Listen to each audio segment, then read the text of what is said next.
Praise the Lord. 1 ശമൂവേൽ 21 അധ്യായം 1 മുതൽ 15 വരെയുള്ള തിരുവചനങ്ങൾ.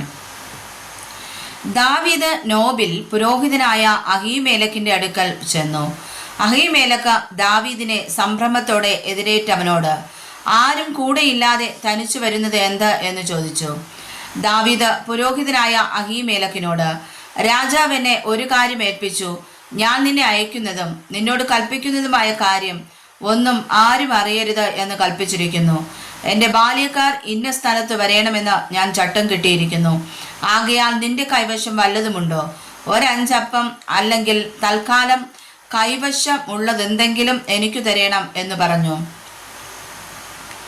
അതിന് പുരോഹിതൻ ദാവീദിനോട്, വിശുദ്ധമായ അപ്പം അല്ലാതെ സാമാന്യമായത് കൈവശമില്ല. ബാല്യക്കാർ സ്ത്രീകളോട് അകന്നിരിക്കുന്നുവെങ്കിൽ തരാമെന്ന് ഉത്തരം പറഞ്ഞു. ദാവീദ് പുരോഹിതനോട്, ഈ 3 ദിവസമായി സ്ത്രീകൾ ഞങ്ങളോട് അകന്നിരിക്കുന്നു. ഇതൊരു സാമാന്യ യാത്രയെങ്കിലും ഞാൻ പുറപ്പെടുമ്പോൾ തന്നെ ബാല്യക്കാരുടെ യാത്രാ കോപ്പുകൾ ശുദ്ധമായിരുന്നു. ഇന്നോ അവരുടെ കോപ്പുകൾ എത്രയധികം ശുദ്ധമായിരിക്കും എന്ന് പറഞ്ഞു. അങ്ങനെ പുരോഹിതൻ അവന് വിശുദ്ധമായ അപ്പം കൊടുത്തു. അപ്പം മാറ്റുന്ന ദിവസം ചൂടുള്ള അപ്പം വെക്കേണ്ടതിന് യഹോവയുടെ സന്നിധിയിൽ നിന്ന് നീക്കിയ കാഴ്ചയപ്പം അല്ലാതെ അവിടെ വേറെ അപ്പം ഇല്ലായിരുന്നു. എന്നാൽ അന്ന് ശൗലിന്റെ ഭൃത്യന്മാരിൽ ദോവേഗ് എന്നു പേരുള്ള ഒരേദോമിനെ അവിടെ യഹോവയുടെ സന്നിധിയിൽ അടച്ചിട്ടിരുന്നു. അവൻ ശൗലിന്റെ ഇടയന്മാർക്ക് പ്രമാണിയായിരുന്നു. ദാവീദ് അഹീമേലെക്കിനോട്, ഇവിടെ നിന്റെ കൈവശം കുന്തമോ വാളോ ഉണ്ടോ? രാജാവിന്റെ കാര്യം തിടുക്കമായിരുന്നത് കൊണ്ട് ഞാൻ എൻ്റെ വാളും ആയുധങ്ങളും കൊണ്ടുപോകുന്നില്ല എന്ന് പറഞ്ഞു. അപ്പോൾ പുരോഹിതൻ ഏലാ താഴ്വരയിൽ വെച്ച് നീ കൊന്ന ഫിലിസ്തീനായ ഗോലിയത്തിന്റെ വാൾ ഏഫോദിന്റെ പുറകിൽ ഒരു ശീലയിൽ പൊതിഞ്ഞു വെച്ചിരിക്കുന്നു. അത് വേണമെങ്കിൽ എടുത്തുകൊള്ളുക, അതല്ലാതെ വേറെ ഒന്നുമില്ല എന്ന് പറഞ്ഞു. അതിന് തുല്യം മറ്റൊന്നുമില്ല, അതെനിക്ക് തരേണം എന്ന് ദാവീദ് പറഞ്ഞു.